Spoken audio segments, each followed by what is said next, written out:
राजस्थान के एक गांव में इच्छाधारी नागिन ने दिया एक बच्चे को जन्म, परंतु गांव वालों ने कर दी ये गलती। इसके बाद जो हुआ जानकर आपके भी रोंगटे खड़े हो जाएंगे। दोस्तों, हर एक इच्छाधारी नागिन के पास एक बहुमूल्य चीज होती है जिसे हम नागमणि के नाम से जानते हैं। नागमणि से प्राप्त हुई शक्तियों के सहारे वो किसी का भी रूप धारण कर सकती है और कोई भी आकार ले सकती है। दोस्तों, कहते हैं एक साधारण नागिन कार्तिक पूर्णिमा के दिन बगैर मणि के भी विशेष शक्तियां प्राप्त करते हैं।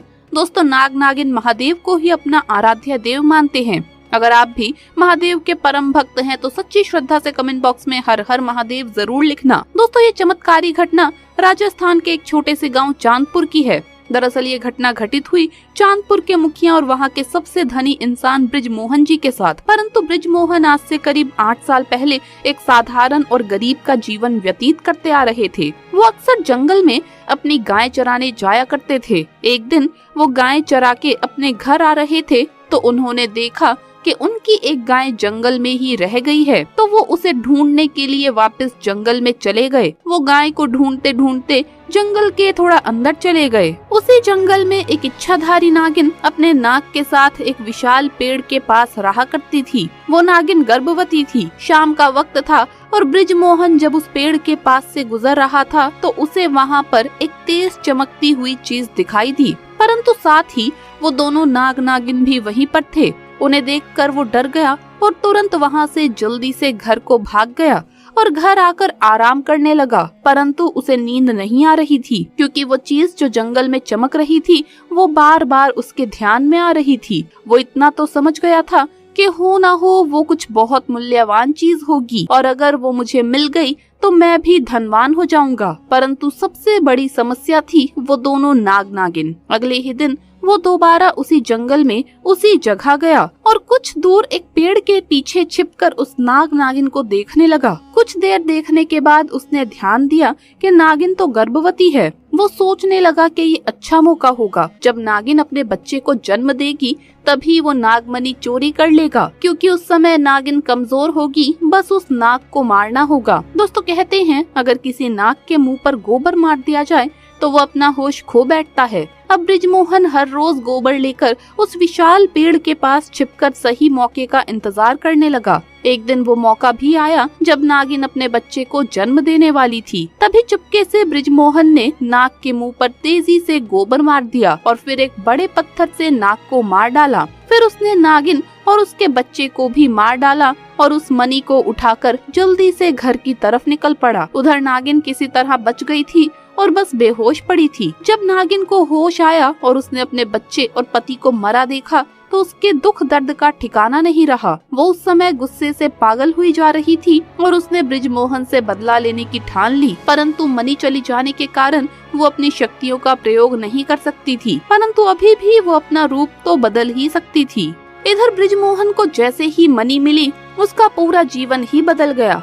उसकी फसल इस बार काफी अच्छी हुई और काफी महंगे दामों में बिकी। उसकी तो जैसे मानो लॉटरी ही लग गई हो, क्योंकि वो जो भी धंधा कर रहा था उसे हर जगह से लाभ मिल रहा था। बृजमोहन को पता था कि ये सब उस चमत्कारी नागमणि का ही कमाल है। गांव में हर जगह उसका नाम था। बृजमोहन के इस रुतबे को देखकर एक अच्छा रिश्ता बृजमोहन के लिए उसके पास ही के गाँव से आया और मनीषा नाम की सुंदर स्त्री से उसका विवाह संपन्न हुआ। मनीषा अपने पति को बहुत प्यार करती थी और बहुत इज्जत देती थी। दोनों एक दूसरे का कदम कदम पर साथ निभाते थे। उनकी जोड़ी गांव में मिसाल बन चुकी थी। उधर नागिन भी एक पुरुष का रूप धारण कर दिनेश नाम से बृजमोहन के यहाँ उसका मुंशी बन गया और बृजमोहन का विश्वास जीतने लगा। बृजमोहन भी दिनेश का व्यवहार और वफादारी को देखकर उसे अपना भाई समान ही मानने लगा। एक दिन मनीषा अपने पति बृजमोहन के पास आती है और बताती है कि तुम पिता बनने वाले हो, मैं गर्भवती हूँ। ये सुनकर बृजमोहन की खुशी का ठिकाना नहीं रहा। उस दिन वो खुद ही अपने मुंशी दिनेश के पास गया और बोला कि देखो दिनेश, मेरा कोई भाई नहीं है, पर जब से तुम्हारा साथ मिला है तुम मेरे सगे भाई से भी कहीं बढ़कर बन चुके हो। आज मैं बहुत खुश हूँ, इसीलिए आज मैं अपनी पत्नी और तुम्हें एक खास जगह ले जाना चाहता हूँ। इसके बाद बृजमोहन अपनी पत्नी और दिनेश को कार में बैठाकर गांव के कोने में ले जाकर कार को एक छोटी सी कुटिया के सामने रोकता है और बताता है कि जब वो छोटा था तो इसी कुटिया में उसकी माँ की जान उसे जन्म देते हुए चली गई थी। उसके पिता तो पहले ही गुजर चुके थे। तब उसे एक बूढ़े बाबा ने ही यहीं पर दफना दिया था और बृजमोहन को उस बूढ़े बाबा ने पाला था। बृजमोहन बताता है कि जब भी उसके साथ कोई बुरी दुर्घटना होती या वो दुखी होता है तो वो इसी कुटिया के पास चला आता है। यहाँ उसे एक अनोखे सुकून का एहसास होता है। बृजमोहन आगे बताता है कि आज तुम दोनों को मैं इस जगह लाया हूँ क्योंकि तुम दोनों मेरी जिंदगी का एक अहम हिस्सा बन चुके हो। ये सुनकर सभी की आंखों में पानी भर आता है। कुछ देर रुकने के बाद वो लोग वापस पहाड़ी से होते हुए घर को जाते हैं तो अचानक पहाड़ी पर कार एक बड़े पत्थर से टकराती है और झटके के साथ बृजमोहन तो कार में ही फंसा रह जाता है, परंतु उसकी पत्नी मनीषा पहाड़ से नीचे गिर एक पेड़ पर अटक जाती है और उसी पेड़ के ठीक नीचे एक गहरी खाई थी। दोस्तों, वो रात कार्तिक पूर्णिमा की ही रात थी। दिनेश अपनी शक्तियाँ पाकर पुनः नागिन रूप धारण कर लेता है। बृजमोहन दिनेश को देखकर चौंक जाता है। दिनेश पुनः नागिन में बदल गया था। वो नागिन बृजमोहन को बताती है कि एक दिन वो भी ठीक ऐसी ही परिस्थिति में फंसी थी जब बृजमोहन ने उसका पूरा घर संसार लूट लिया था, उसके पति और बच्चे को मारकर, और आज मेरे पास बदला लेने का सही मौका है। बृजमोहन घायल गाड़ी में फंसा हुआ था और रो रो कर नागिन को बोलता है कि भले ही मेरी जान ले लो, लेकिन मेरी पत्नी गर्भवती है, उसे छोड़ दो। परंतु तभी उस नागिन को अपनी वही स्थिति याद आती है कि क्या होता है जब आपका कोई अपना आपसे छिन जाता है। वो जिंदगी का सबसे बड़ा दुख होता है।